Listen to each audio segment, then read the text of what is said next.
What if the rules you lived by, the ones that keep you safe, are the very things that are holding you back? Does the armor that once protected you now limit you to who you want to be? In this episode, you'll learn how Zombieland from 2009 reveals that sometimes to become your true self, you need to break the habits that once kept you alive, but they no longer serve you.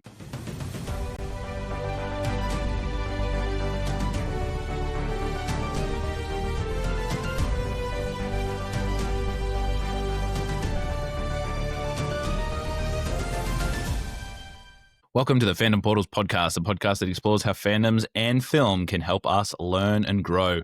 I'm Aaron, a teacher and a lifelong film fan, and each week on the podcast, we explore the stories we love to learn more about ourselves and the worlds that shape us. Today, as usual, I'm joined by Brash. Hello, everyone. I am Brash. Big time nerd. And today we are here to do Zombieland from 2009. We're focusing specifically with this movie on our multi-themed arc on becoming your true self, where we're diving into the stories that break us free from expectation, silence, and smallness, and stepping into the people we were truly meant to be, whether it's dealing with grief or fear, as some of the characters in Zombieland do, or it is showing us that coping strategies that we developed while surviving really aren't good for helping us in the long run in living. We're going to look at it all today. Brash, do you want to give us a brief rundown of this movie before we jump into a big discussion? Okay, so Zombieland is set in a post-apocalyptic America run by the undead. Four unlikely survivors come together in search of safety and belonging. Columbus, a cautious and neurotic loner, No, a lover. He's a lover. survives by clinging to his self-made rules of survival, but secretly longs for connection. His path crosses with Tallahassee, a tough, brash drifter masking grief and loneliness behind sarcasm and a relentless quest for Twinkies. Their uneasy partnership grows more complicated when they meet sisters Wichita and Little Rock, skilled con artists who trust no one but each other. Initially at odds, the group navigates betrayals, danger, and their own fears while traveling across country. Over time, they begin to let down their defenses. By the end, these strangers form a found family, realizing that in a world of chaos, the only way to truly live is to stop running from each other and face the future together. That was beautiful. When I wrote that, I was like, wow, I made this movie sound good. Oh, very true. I think the underlying theme, we'll go to our opening thoughts now of this movie, because I think for me, it's not one that I would say is one of my favorites, that's for sure. I think when I watched this initially back in 2009, I thought it was pretty cool. It's obviously something that was coming out a lot during that time, was zombie movies, which we might get into a bit later, but I thought the dialogue was clearly like, it was definitely made to be marketed and quoted. And that line, nut up or shut up, it's like that was meant to be on a poster. It didn't sound sort of authentic or anything like that. For me, I think that the zombie rules, though, that's in this movie is probably what set it apart. And that's kind of become part of zombie canon. It's become part of every zombie conversation that you have with people now. And there are obviously some found family elements in this that are very appealing, like you mentioned too. But what are your thoughts, Brash, on this movie when you first watched it way back in the day? And spoiler alert to our amazing fans and listeners, Brash doesn't like this one. No, when I first watched it, I thought, oh yeah, fun movie. It's all right. But to be honest, it's probably one of my least favorite zombie movies. Like, look at any of the Dawn of the Deads or the 28 days later, 28 weeks later, the new 28 years later. And I just watched that recently. Even the Resident Evils, I didn't like as much as I hated them because they didn't follow the games. They were still pretty decent. This one was, it was like a whole bunch of quips thrown into they run into except for the big horde at the end, they run into like one or two zombies here and there. Yeah, it's definitely a post-apocalyptic setting in that way. It's very sparse. And one of the notes that I have for my nitpicks later is that they don't really meet any other survivors. I think they do later in Zombieland a double tap, but it's really just the four. Yeah, it's just the four that sort of are the main characters here, where they have those found family kind of vibes. And, of course, the cameo from Bill Murray. They see Bill Murray, who is not a zombie. This one here is directed by Ruben Fleischer, and it actually was on a budget of $23 million. It grossed $103 million, so it did make some money. But it came out in 2009, and as we talked about before, there was a plethora of zombie movies that came out during that time. So there was obviously Shaun of the Dead in 2004, which is awesome. The rest So of like the better comedy zombie movie. Yeah. absolutely. So this one, as well as Shaun of the Dead, mash up that comedy, horror genre, which zombies movies do a lot of because. And there's also like Warm Bodies in 2013, which kind of did the Love Warm rom-com version Bodies. of I sort of love Warm zombies. Bodies. I love Yeah. that movie. And then also Holt. there's Nicholas Hoult is amazing Nicholas in that Hoult. movie too. Born to play a zombie, really, that guy. He is Pasty so white good. skin. Yeah. And Suits him then well. Brad Pitt's got his World War Z as well, which sort of Even ended it. I didn't actually mind World War Z. I thought it was pretty good too. And yeah, like because I thought it was a bit of a sort of different sort of take on it a little bit of like Yeah. this generalized zombie movie. Yeah, until Brad Pitt brought Like out they full on F1. like falling up, or like they like used each other like Yeah, to they're get like a ladder. Like monstrous. smarter. Yeah. Yeah, and I think that movie was Brad Pitt's highest grossing movie until F1 sort of smashed it. So it's definitely a favorite of many. And that zombie sort of genre that we're talking about here was really popular, I think, post like 9/11 and that recession era because it gave everybody a way to cope with social anxieties and like survival fears in a fun and sort of flexible way. And, they blended it, as we said, with like comedies and then action and romance. So it was almost like how they do westerns or superhero movies. It was a phase where the zombie movie was the thing that you're going to go and watch. This one, however, Zombieland, is the third highest grossing zombie movie of all time. Believe it or not. Which ones? Do you know which one's the highest? Yes, I do. It's World War Z. Okay. And the second one you won't believe is Hotel Transylvania, which I don't know if it's a zombie movie, but it has a zombie in it. Does it count? Tell us in the comments, fan of Portals people. Hotel Transylvania, like the first one. Who's the zombie? The guy dresses up as a zombie. He pretends to be a zombie to marry Mabel. It counts. It counts. I mean, I suppose the Dracula's undead, and so is the mummies, so is Frankenstein, I guess. Absolutely. If you disagree with that fan of Portals community, feel free to comment. If you're on where Spotify, you 28 can comment years straight is below. going to watch. I would say that's probably taken over it. I think I did these stats before that one. Yeah. Sort of dropped into the streaming. I gotta say, 20 years later is an amazing movie. Like, yeah, it's and like there's like now there's going to be a second one. Like, 100%. Well, yeah, I think they were talking about making that into a new trilogy. Yeah, which I think is good because they did go in a completely different direction from the usual two. I will confess, I've not seen any of them, so maybe they'll appear on the podcast in the future. We'll see how we go. They're really good. The reason we picked this one was because it does play off on those themes of breaking the old habits that do hold you back in our themed arc of becoming your true self. So in this movie, we'll move into our most valuable takeaway. The most valuable takeaway we kind of got from this movie was that often, in order to protect ourselves in situations, we develop habits that then later on they often outlive their usefulness. And real growth begins when we can kind of recognize those patterns and find out that we do have the courage to break them, even if they sort of once kept us safe. So sometimes the strongest armor that we can have and the strongest armor that we wear is made from those habits, but then later on they used to hide our pain. So obviously we're talking about the character of Columbus, played by Jesse Eisenberg here. He does develop a series of rules that he uses as a very habitual way to live his life. Now, before we get into that, I feel like, Brash, you have some things to say about Jesse Eisenberg. So I'm going to give you the floor. How do you think he went in this movie? What do you think of him, just generally, as an actor? Spoiler alert, Fandom Portals people. He has to be one of the worst actors I've ever had the pleasure of watching. The pleasure of watching. I kind of agree. He just plays the same character in every role he does. Just some weedy, know-it-all, smart-ass prick who is always jittery and always looks like he's on the gear, and it's just creepy as always. Just like has that creepy stare, man. But yeah, I think the only thing that I reckon he did really well well, the only character I think he's played really well was his character in The Social Network Yeah. as Yep. Mark Zuckerberg. Mark Zuckerberg, Yeah. because Mark Zuckerberg's also a Well, it's weird almost like he person. plays those characters because I don't want to make assumptions about his personality because I don't know him, but he seems very good at playing the same type of character. And in interviews that I've seen him in, he is also showing those kinds of traits. So, Traits. yeah, in this one, he starts off as a loner, as we said in our synopsis and description, and he does this thing that's called experiential avoidance, which is a psychological pattern of evading uncomfortable truths, feelings, or memories.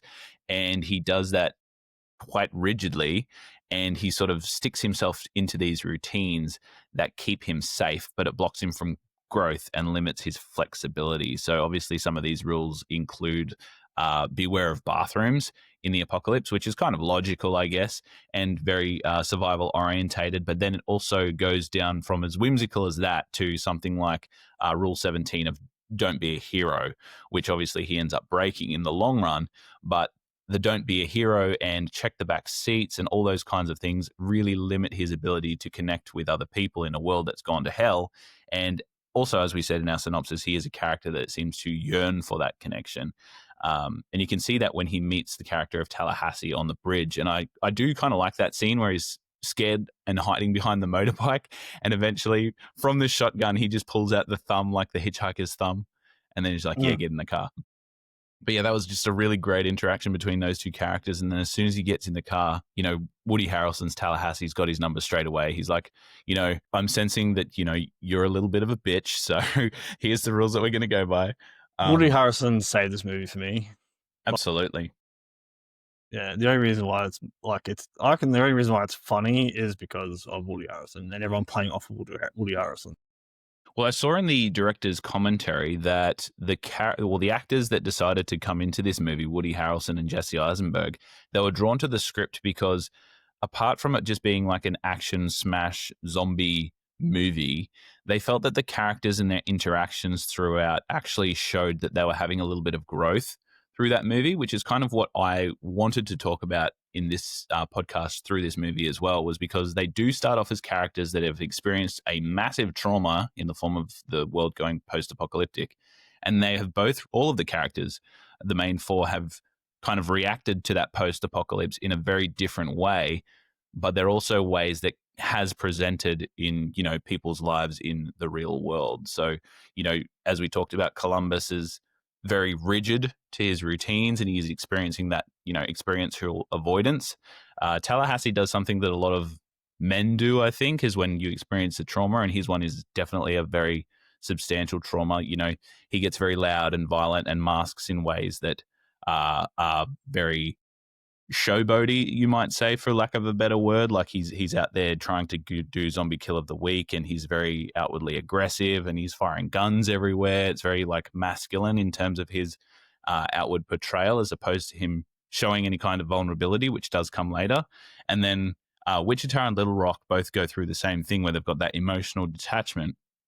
Whenever you see them getting close to somebody, they rob them and steal their stuff, or they take off and they go before they get close to anybody, which is probably the one that I kind of relate to the most, if I'm going to get a bit personal about it. But I do think that these characters do go through a particular journey through this movie. And although it's probably not the best one, it does exemplify that long-term suffering that sometimes people go through when they've gone through something hard and they've developed really bad habits that then end up over controlling who they are or stopping them from committing to anything in the future, which can be detrimental and can be very hard to work through as well. So I think that these characters do grow.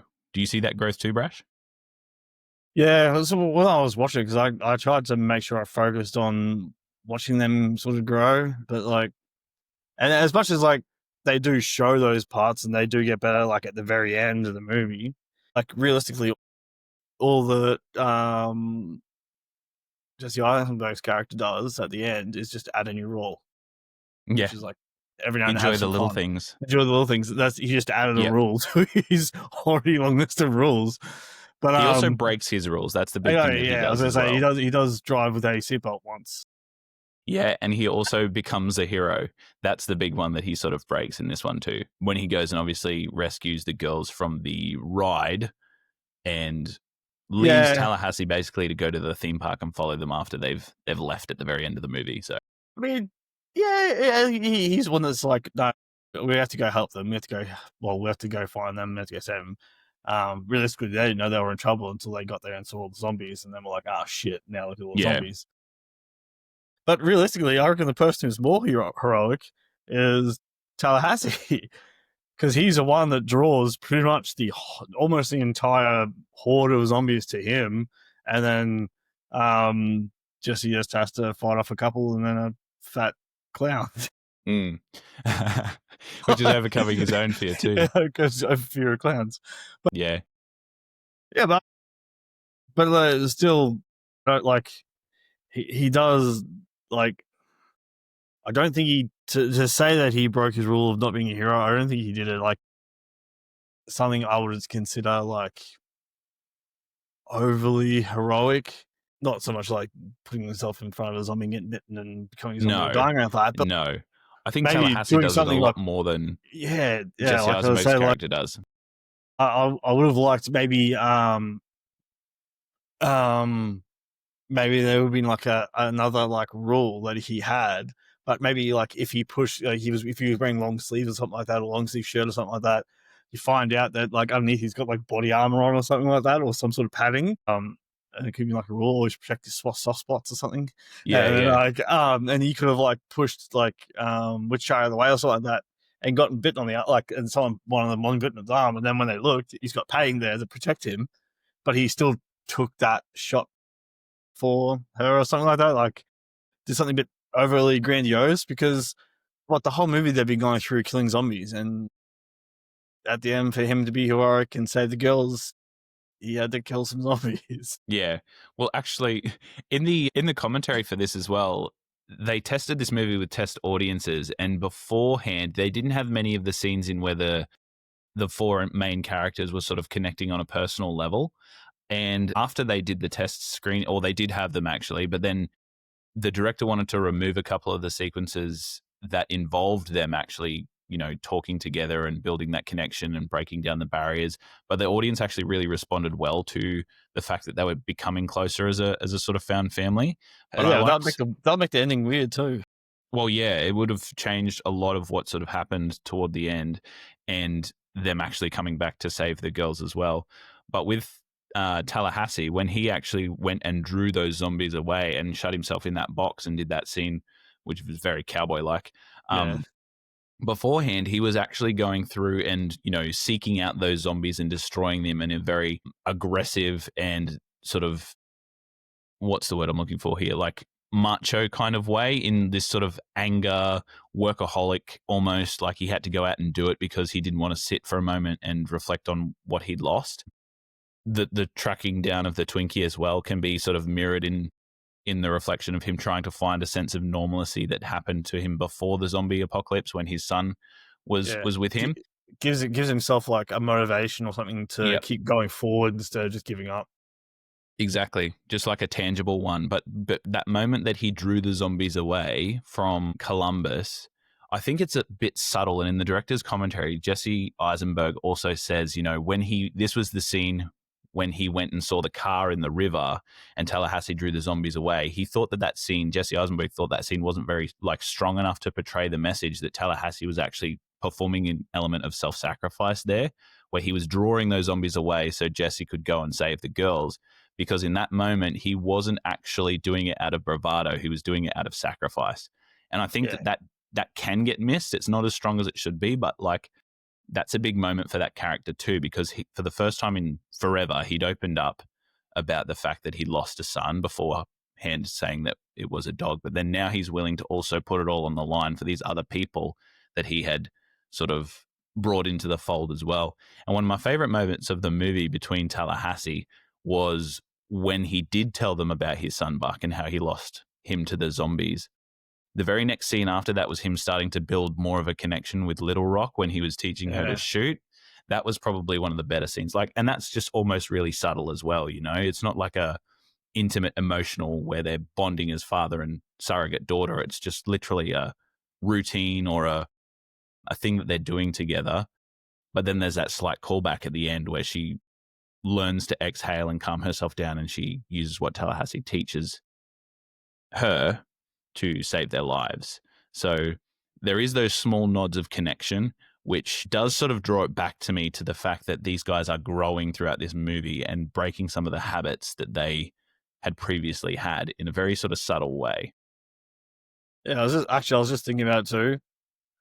Honestly, you could take Jesse Eisenberg out of this movie, and it'll still be probably a better movie if it was just the girls and Woody Harrelson. Woody Harrelson. Because he instincts sort of could have kicked in. That's why he softened up to let them come with him, and then they robbed him. So he gets angry, goes back and finds them, and then finds them in trouble and helps them out again. And they're like, "Look, we can just help each other." Yeah, and then they do that thing. And, yeah. But anyway, this is just me just shitting on Jesse Eisenberg. Yeah, no. I honestly think he's included in the movie as well for the purposes of Wichita's character, because when they cast that character, it wasn't initially going to be Emma Stone. She was actually cast as 406, which was the role that went to Amber Heard in this movie. And because she was so impressive, they were just like, okay, we'll put her in as Wichita instead because she just blew the guys away. And for her and her growth, she obviously had that avoidance through any kind of connection and survival instinct. And she ended up opening herself up to Jesse Eisenberg's character. And the thing that they said was that his character of Columbus was a hard sell for audiences because they had to believe that he was so nerdy that he would isolate himself to the point of being that reclusive and having these rules and habits that are so regimented. But he also had to be smart enough to survive a zombie apocalypse, which he does state he's an unlikely survivor. But he also had to be cool enough to be able to charismatically charm a character like Emma Stone's Wichita. Yeah. So that was like a big grasp for the audience to sort of get. But I think his character definitely played a part in her growth, where she started to become more connected and less distracted. Yeah. Do you know who would have been a great Columbus? Nicholas Hoult. See, that would have been good too.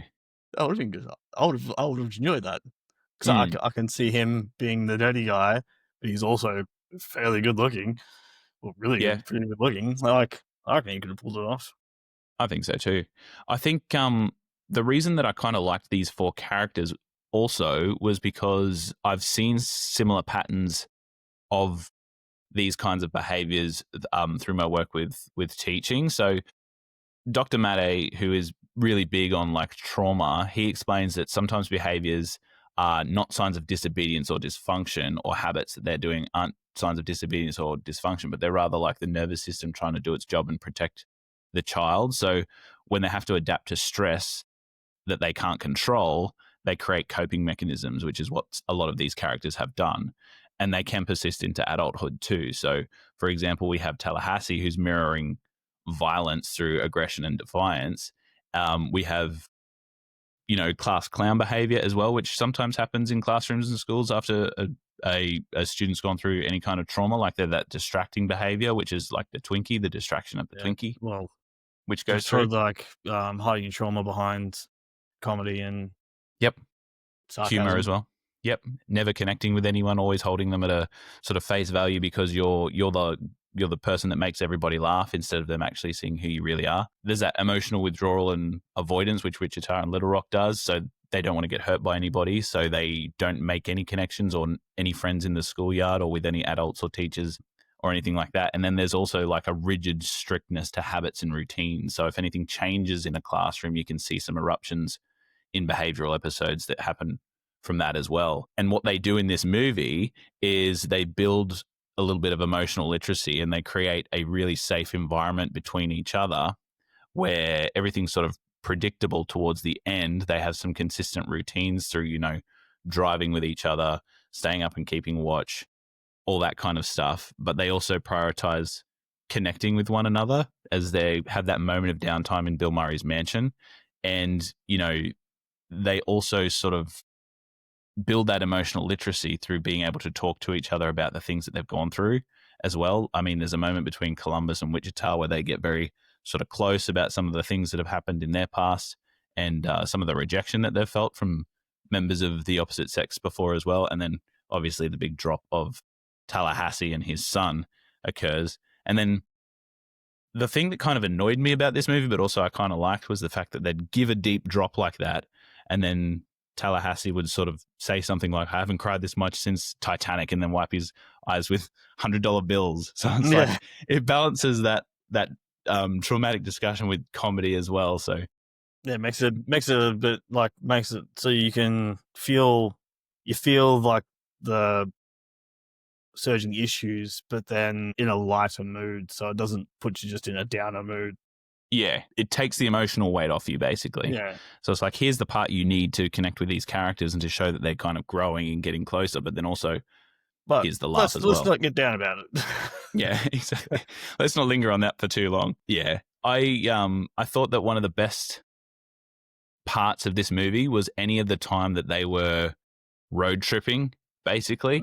Yeah. When they were sitting in the cars and driving, and then it was the smash cuts of them just moving seats, obviously showing the passage of time, and they were just sort of connecting as people. And Abigail Breslin, I think her name is, the one that plays Little Rock, just started talking to Woody Harrelson about Hannah Montana. Apparently that was completely a genuine conversation as well, and they were just sort of connecting in that space, but it worked for those two characters as well.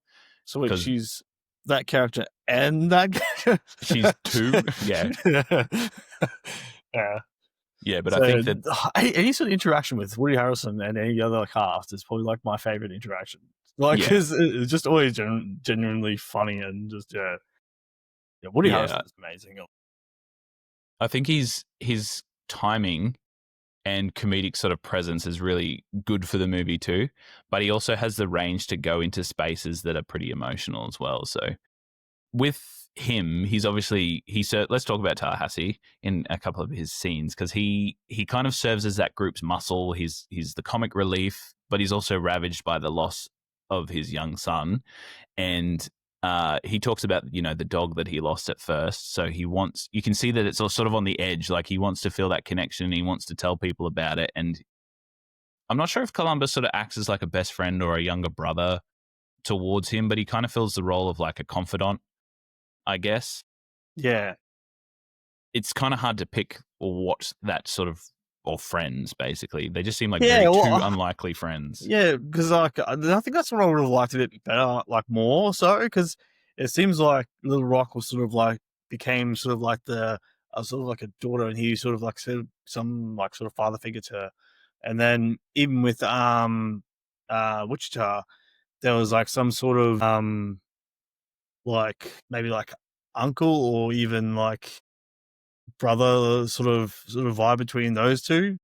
And then with Columbus, it was hard to pick whether it was like, it was hard to pick whether he was like sort of like a father figure, or if he was sort of like a brother figure, or if he was just a friend, or like I think the weird crazy uncle. Yeah, he definitely gave those vibes. No, it's sort of like he gave them all in one.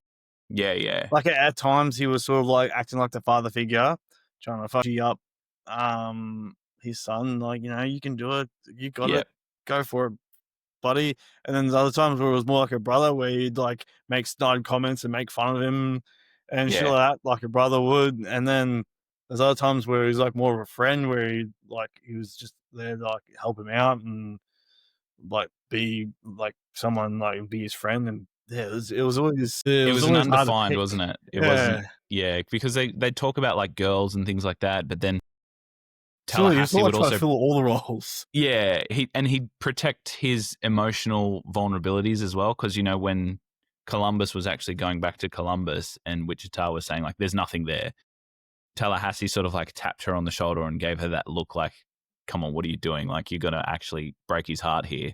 And then they both kind of it almost seemed like Wichita and Tallahassee were emotionally as mature as each other, and they were kind of like holding the other two together in that space as well.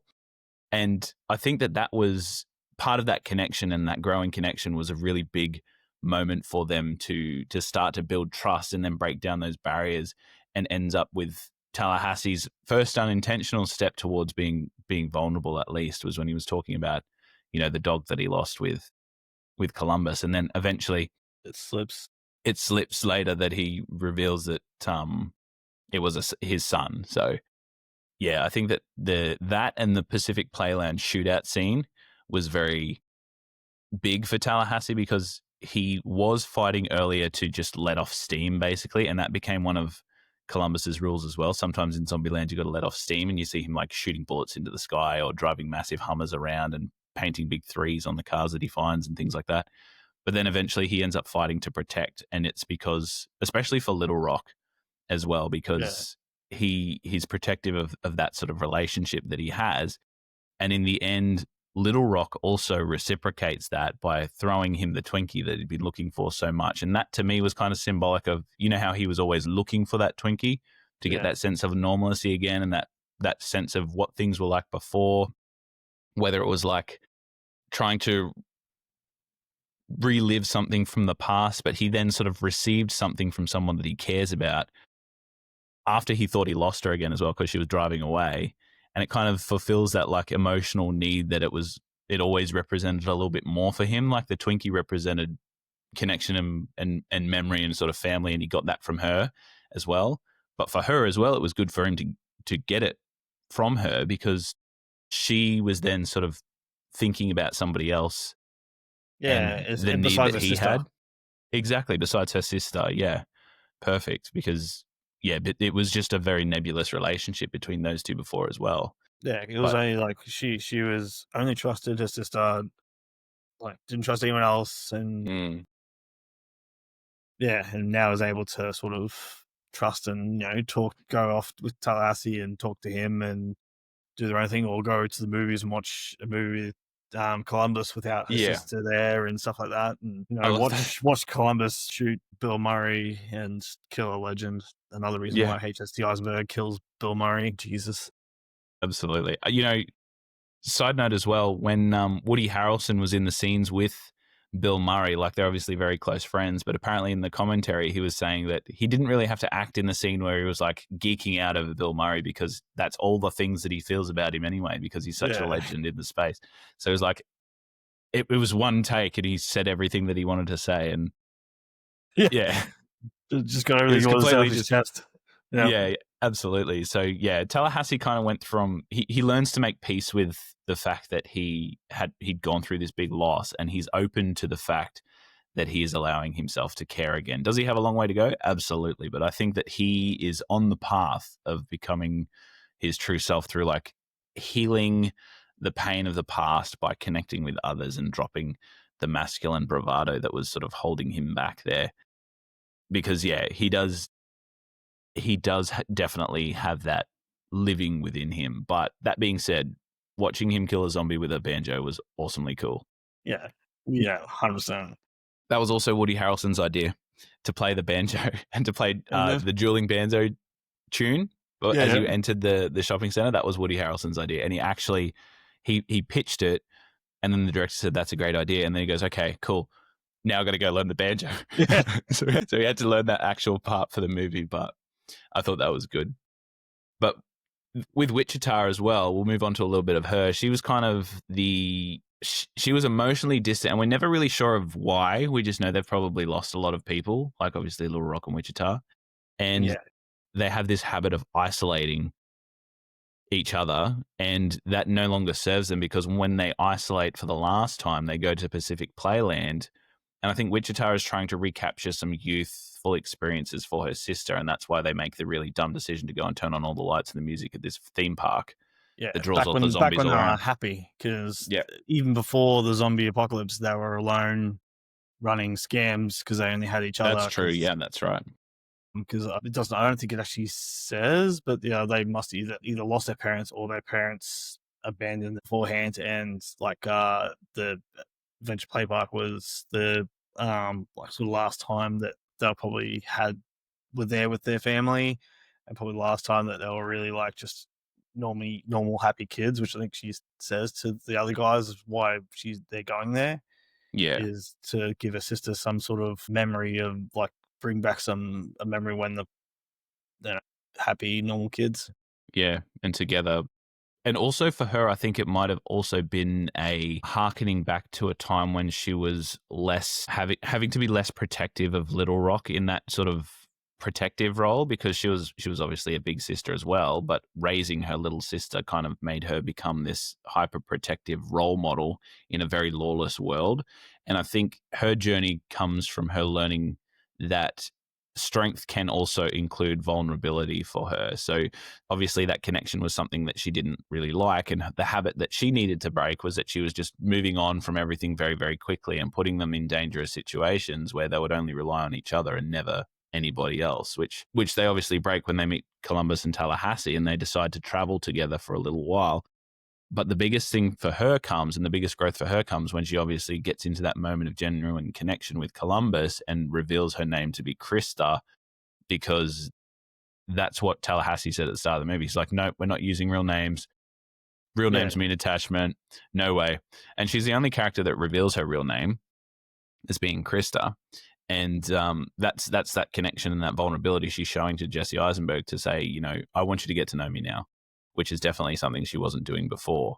But she is now a person that wants to be known instead of being a person who is an alias, but also running at the sign of every form of connection that they kind of make. And it goes back to that dream of normalcy that they're all chasing as well.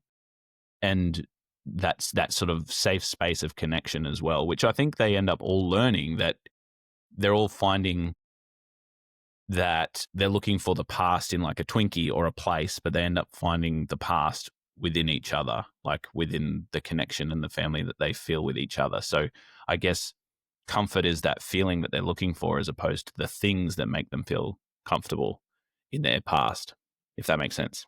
Yeah.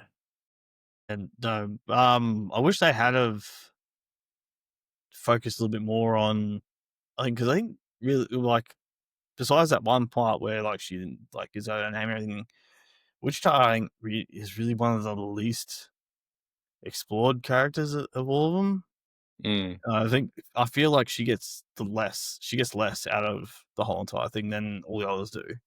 Yeah, I Like agree. she gets a relationship with Jesse Eisenberg. Mm-hmm. And that was what I was about to say. She serves as a character's purpose in terms of allowing Jesse Eisenberg to feel that connection and break some of his rules, obviously. But she is very much seen as a character through his lens and his eyes. He always wants to brush the hair over her ear, so she's like that attainable goal of connection that he's seeking. But for her herself, we don't really know what her sort of goals and ambitions are beyond just Protecting her wanting sister to be, and yeah, living. protecting her sister, wanting to be seen and loved and vulnerable for who she is. But yeah, I agree. It's kind of very overshadowed by a lot of other things that we're looking at in terms of her character. So I liked that her scene of like enjoying the little things goes back to Tallahassee's mantra, where they're sort of embracing that joy and connection, where they're dancing with one another with the wine as well. Yeah, that was a good scene between those two that showed that sort of budding connection between, and that was apparently the test screen between Jesse Eisenberg and the female characters that sort of came in to play that role. And they found that Emma Stone was like outwitting Jesse Eisenberg and being really sort of charismatic, and they kind of wanted that for her character. Emma Stone's an amazing actress. Yeah. She fits the Wichita role. Don't know if I could really pick anyone else who could play, especially 2009. Yeah, 09. Yeah, 2009. Back then, anyone else who could really, I would say, play that role. Yeah, I definitely agree. I think that she was definitely the big sort of draw for this movie as well. I think Emma Stone became really big after this as well from 2009 onwards. But yeah, I think the hardest thing to come to audiences was, as we said before, believing that Jesse Eisenberg's Columbus would be charismatic enough to charm an Emma Stone kind of character in this space. So, especially with his compulsiveness at the time, and he kind of had to build himself up or change himself to be able to connect with these other people, because he saw that those routines that he was making and those rules that he was having was really playing a part in Distancing him. absolutely distancing him between him and his other survivor friends at this point. So he actually had to choose to take a risk over his rules to then actually end up having him to believe in something else, which was him breaking his habits of control, which can be tricky as well. So with Little Rock, it also comes back to the fact that she was a character that had to grow up too fast as well, I feel. Oh, And 100%. and getting to that Even Pacific before the playground. zombies, though. Yeah, absolutely.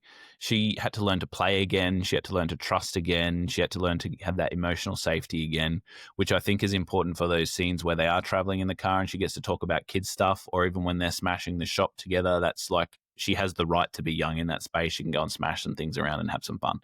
And Yeah, basically, I had to learn to be a kid again. yeah, she had to build that confidence with the people that she was with, and she was able to do that because Tallahassee did sort of take that sort of fathership figure and that role of responsibility for her. And I think Tallahassee also took that responsibility off Wichita, which was Yeah. good because then it allowed her to play less of that protective role for her sister and then become who she was supposed to be as well. So Yeah. that connection is definitely foregrounded in having them being able to build those habits together. And she represents that rebuilding of the emotional structure between all of the characters, because she's able to, have those moments of joy and freedom and fun as a child. And then the other older characters sort of look at her experiencing those emotions and are then able to sort of believe in that again in this space of, a not so nice post apocalyptic zombie world. And and she's not wrong for wanting that kind of joy. I think that she has a right to it, but she also then doesn't know what real support looks like in terms of a family unit, from what it seems like anyway. But she does represent that sort of lost innocence and normalcy, but she does get that back in the end, which is good to see. So I think they all do grow Brash, even if it is just a little bit. And you have to kind of look deep sometimes to find it. Yeah. And yeah, we So might I was saying, like, all of them grew, like, all of them had that growth. Mm. I suppose even Columbus a little bit. Yeah, He I made, agree with you though. I think his journey could have been a little bit more represented if they were going for that message, because through test audiences they did find that connection, that growth was what they liked about this zombie movie, as opposed to it being just a regular action zombie flick. So if they leaned into that a little bit more and just sort of showed how that main character grew that little bit more, I think it would have landed a little bit because better as well. I would have liked it for him to have, instead of adding a few more rules that are meant to lighten it up, he should have changed some of his rules. Yep. Like That I would have would have, been I would have been found that more significant for him to actually change the rules rather than just add a couple more that allow himself to have a bit more fun. Yeah. Yeah. I think that would have been more reminiscent of the fact that he's sort of getting rid of these habits that no longer serve him, because I think he would very much still believe in the fact that rule number one of Zombieland is cardio. He will always Yeah. put his seatbelt on when he drives a car. He will always, apparently there was a rule as well that was like, keep everything in Ziploc bags. That was one Yeah, that kind of got yeah. deleted that This I one saw. here, rule 2, Ziploc bags. Yeah. You got enough problems. Moisture shouldn't be one of them. Exactly. Yeah. And that's why actually they were going to make that more prominent, but in the commentary they said that they sort of scrapped that one in favor of others. But that's why at the end scene when he's going to fight the clown, you'll notice that he goes to pull his bullets out of his pocket and they're in a Ziploc bag and he throws the Ziploc bag away. Yeah. I was actually wrong though. He did change one of his rules. Didn't he change one from don't be a hero to just something else? to be a hero. Yeah. So he Yeah. changed it from don't be a hero to be a hero. I think that needs a caveat on the end of it to be a hero to those that matter, kind of thing. Like, I think if he goes in as a hero to everyone that he finds, that's probably He's going gonna to be die. just as damaging in this situation. Yeah. So, Yeah. the thing we haven't mentioned as well is a lot of the time, if you're talking about breaking habits that no longer serve you, for people that are going through these kinds of things, usually the healing comes after the traumatic event. And these characters are very much still in a traumatic event. So they're growing through a traumatic event. And I think that the amounts of small growth they're doing can be representative, but it's also important to sort of know that it's very hard to do on either in the screen or in real life. So it's just a matter of really doing what's best for you in the moment and then taking obviously account of where you are in terms of your personal growth, I guess, as well. So All right.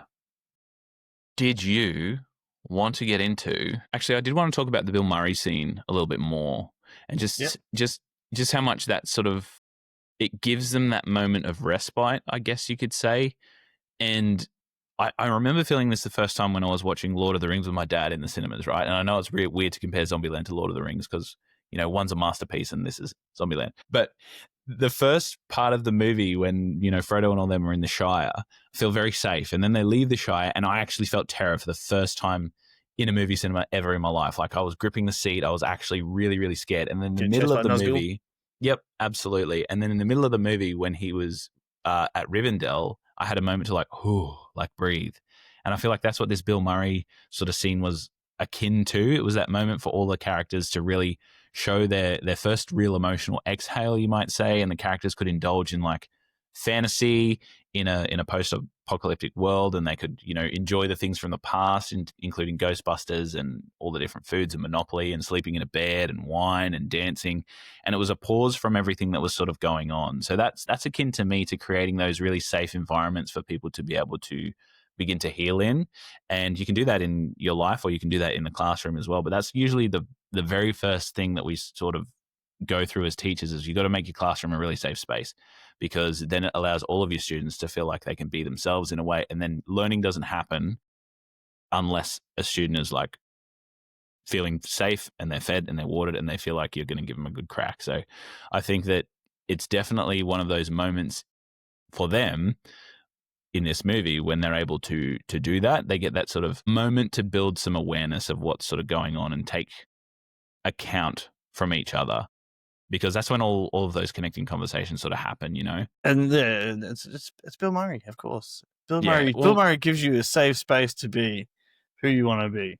That is what Bill Murray encompasses. yeah, But and obviously all of his movies from the past can be comfort movies for people as well. But I just love how even in that moment of safety, they kind of still just reel it back to the fact that they're in a post-apocalyptic world, because Bill Murray gets shot, death is still apparent, and they begin to feel that the outside world sort of impressing on them again. But you know what was really good about that? Tallahassee obviously met his hero, met his idol, and he is shot by Columbus, who he just made a friend with. And not once did anybody chastise Columbus. Not once did they tell him off. Not once did they tell him he was an idiot. They were just like, you know what, that was probably really stupid of us to do. But then, like, that goes back to that fact that it's connection over correction. Like, they could have straight away broken that emotional bond and be like, what the heck are you doing, Columbus? You absolutely killed a legend. 6 people alive in the world. One of them's Bill Murray. Not anymore. yeah, But I I think that also was sort of good too. I also do like the fact that in a way they made it seem like Bill Murray is such a good actor that he could dress up like a zombie Yeah. and pass off a zombie when That was the realistically, thinnest line in the movie, man. I yeah, was like, well, wow. realistically, it's probably like they probably can like sense that you're is similar to the Shaun of the Dead when they did Shaun of Yeah. the Dead, where they always pretend to be zombies It's like and they mix can in with sense the a warm body crowd. or something. You don't know. Yeah, like, in Warm Bodies, like at least he had to wipe his own blood on her so that she didn't smell alive. Yeah. Yeah. This is just like, nah, he's just such a great actor. He can just put some Yeah. paint on, some Bit of face makeup, paint on, cranberry and just juice. and he can fool all the zombies. If anyone can do it, Yeah, I can it's do it. Bill It's Bill Murray. Murray. Absolutely. All right. Let's get into our last segment where we go for our best scenes, best quote, what the fuck moments, and then rate it and put it on our board. All right. So for me, best scene was Bill Murray getting shot. That was awesome. Definitely gave a laugh to me. But I also really loved any scene that they were in the car road tripping, and because they were able to riff off of each other too. What was your favorite scene? My favorite scene, I think, would have to be the grocery store scene with Woody Harrelson just going ham on all the zombies in the grocery store. And probably the end scene with him as well when he's doing the like last stand. Yep. Lining up all And these bullets, yeah, all the slow motion, all the all different the gun magazines. poses. Yeah. That's probably the two of my favorite scenes. Yeah. All right. I have 2 best quotes for me. The So first do one I. was actually Columbus quote, a Jesse Eisenberg quote, which apparently was ad-libbed. And he said, "You almost knocked over your alcohol with your knife," when he was first met him in the car. Yeah. I just thought that's just what, you know?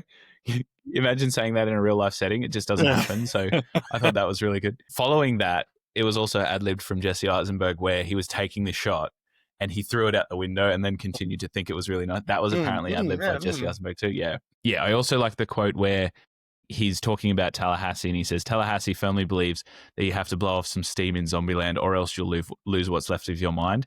And then it shows him smacking the shit out of a car with that baseball, with the bat and or shooting bullets into the sky. It's like, okay, or you'll lose what's left of your mind. Yeah, right. He's obviously lost it a little bit there too.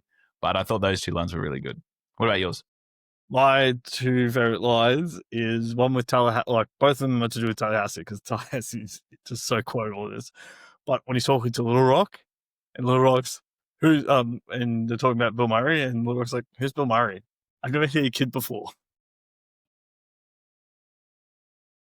He's like, I mean, that's like asking who Gandhi is, and then she's like, "Who's Gandhi?" Yeah, has to like walk away because he's so angry. Yeah. Absolutely. And then my other one was when he's talking to Columbus, and they're when they're going to go their separate ways, and he's like, "I'm not great at farewells. They'll do, pig." Yeah. That's the worst goodbye I've ever seen, and it was from a different movie. Oh yeah, that was good that too. was the worst goodbye I've ever heard. You stole it from a movie. Yeah, no, I think that quote shows he's like, he doesn't want to connect again. You know, it goes back to that. He doesn't want to connect, and he's sort of doing the yo-yo of being attached with and also pulling away. So I think they're two really good quotes. But can I just say that quote you said from Abigail Breslin, Little Rock, where she's like, "Who is Bill Murray and who is Gandhi?" I probably go through that at least 3 times a week in my job because I'm at an age now where I'm very disconnected from what is quote marks in with the hip young generation. So I'll say something as I'm teaching and it'll be like, just go straight over the heads. And I'll be like, that would have killed 10 years ago, guys. So yeah, I'm definitely feeling my age there. So let's rate it. What'd you give this out of 5 stars, Mr. Brash? Exhale harder. 2? 2? Yeah. That's fair. Solid 2. One for Woody Harrelson and the other one for his knife. Well, probably 2 purely because of actually probably Emma is probably half a star. Okay. Abigail is probably another half. What's her name? Abigail? Is it Abigail Breslin, yeah. Yeah, Abigail. Yeah. A half star for Abigail, and then a full star for Woody Harrelson. Yep. So like 2 stars. 2 stars. I gave it 3, which I think is generous actually for me. I'm probably going to give it 2 as well. I give it 2 stars as well, Brash. 2 stars. I think that's very fair. Let's see where it sits on our leaderboard. Okay. What's it start with? It is tied last. Makes sense. So we've got, at an average of 2 votes, we've got Red 1 and Jersey Girl. So I can sit above both of those, below both of those, or in the middle. What have we got currently lowest? Red 1? Jersey Girl is lowest. I gave it 2, you gave it 1.5. And then Red 1, I gave it 3 and you gave it 1. Actually, I reckon be above them both. Okay. I think anyway. Better than Red 1. You know, my Carly are absolute. She liked Red 1. Hey. Yeah, I didn't mind Red 1. It was a fun watch once. I mean, I also have an extreme negative bias towards The Rock. So, but yeah, okay. So it sits 23rd on our fandom portals on a board, which means this is probably the last time we're going to mention it ever again. Well, unless something else is just as bad and we have to then shuffle them again. Do you have any rules for Zombieland that you would implore, Brash? Because we got some from our community that I will read out now. Like Proto's account says that cardio is a good one. Checking bathrooms is a good one. A lot of the rules in Zombieland are just dumb, though, is what he said. Deadeye Duncan says you need waterproof shoes and an extra pair of socks. That's some Forrest Gump vibes there. Must look after your feet. Ironic that Lieutenant Dan was the one that said that and he lost his feet.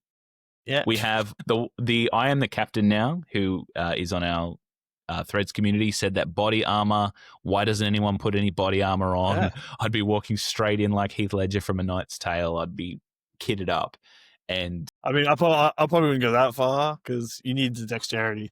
well, yeah, it goes back to that cardio rule, doesn't it? Yeah. You need your cardio, but you also, I think that But, would you know, play into your a bit of padding wouldn't go astray. it'd go into your preserved ending there with where you said that he should have taken a bite to prove his sacrificial loyalty. You know. Yeah. It says from current events 134 says only stay in buildings or rooms with doors that open outward instead of opening inward. So I think that's a very logical move. Yeah. I mean, it'll protect you for a little while at least, because you have the your door, you got your door jam, you'll have your doorstop all on the inside. Yeah. So, And there's another one here from Captain Maticus, which I think is pretty logical and the one we're going to end on. But he says more people need to use bikes in a zombie apocalypse, like push bikes, a bicycle, and have a repair kit. He says most of the rules in this movie were good, but I don't know why people never use bikes in a zombie apocalypse. They either rely on walking or finding a horse or finding a vehicle that works. But bikes are quiet and they're much faster than walking or running, and they're fairly utilitarian as well. So I think there's some merit to that. We need a kids on bikes movie, but with zombies. so actually, I'm taking back what I say about the door. Nah, you want one opening inwards, not outwards. Inwards. Yeah, because it may help against zombies just trying to bang on the door. Yeah. But if you were to get raided by like other people or anything like that, if your door swings outwards, you got your hinges on the outside that could just be cut, and they'll just take the door off. Also, if it opens from the outside, that means that the stop's not there to hide in your group from the door novel, so they can just get in there and jimmy that open. Want to know how I know you're a tradie? So I take it back. Like, if you're going to do that, just bar the door. Yep. Or, wall it off, concrete it. We don't know. Just never leave. Just starve. Just die. Yep. That's it. Keep on moving. The only exit is your window exit. Window exit. And then we have... Yeah, exit windows, yeah. I did say that was the last one, but this one's too good to pass up because we have Karokasa Rorschach that says rule number 1 should be just pop down to the pub and wait for this thing to just blow over. Yes. Yes. Sure, dead reference. Yep. Yes, love it. So that's exactly what you should do is go to the pub, go to the Winchester and wait for this thing to all blow over. All right, let's get into what we're doing next week. Oh, yeah. Next week, we are doing Chef. Yes, we are. Next week, we are cooking up a fantastic episode. See what I did there? With Jon Favreau's Chef from 2014. It is going to be the next one that we do on our arc of becoming your true self, and we'll explore how following your passions and building community in the process can lead to you becoming who you're truly meant to be. I don't know if this one's very widely seen, but I do recommend, if you're listening to this, go and give it a watch, guys. It's a feel-good movie. It's a comfort movie, and I undervalued it until I watched it a few times before. And I think it's really great. So definitely go and check that out. And if you are a fan of what we do, make sure you go and follow us on social medias. We are everywhere at Fandom Portals. We are also now on YouTube. And we hope to see you and connect with you guys there as well. We have some things coming out on our newsletter as well. So you can find that at www.fandomportalspodcast.com. And you can join our mailing list. We only send you one email a month. We're not... overbearing like that, so that's all you get, but it does do a great deal for keeping us and you guys informed of everything that's happening in the Fandom Portals podcast. Do you have any gratitudes, Brash, for this week before we sign off? Oh yeah. Gratitudes. Not really. I haven't done anything this week except for work. I know that you're grateful that your lawn grows and then dies and then doesn't have to be mowed by itself. So yeah, that's true. That's something good. I still got to mow it, but at the moment it doesn't look long, even though it's been months since I've mowed it. Yeah. My gratitude is late night conversations with Kalia. It's always fun. Well, by late night conversations, I mean like 10 because we're parents and that's late, but it's nice before bed. So it's very good. That's mine. And sometimes it happens and sometimes it doesn't because we both just crash or schedules do not align. But when it does, I'm grateful for it.